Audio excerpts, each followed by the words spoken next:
So ito po, magsisimula na ang aming race. Alas 9 na, nag-organize, nag-uusap pa yung mga entry. In a few moments time, we have to start the race. The 7 states of Western Pangasinan cycling race. Andoon po sila sa harap ng kainan kay Mami Sophia, sa harap ng resto ni Mami and Sophia.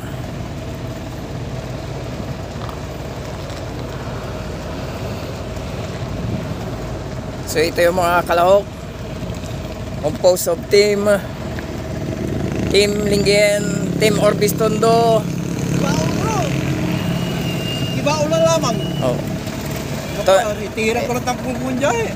Team Orbis Tondo, Team Binmalayan, Team Bugalyon.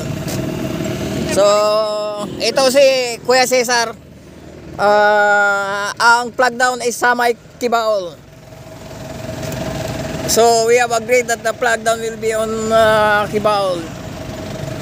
So everybody's ready, get ready, and we will ride on.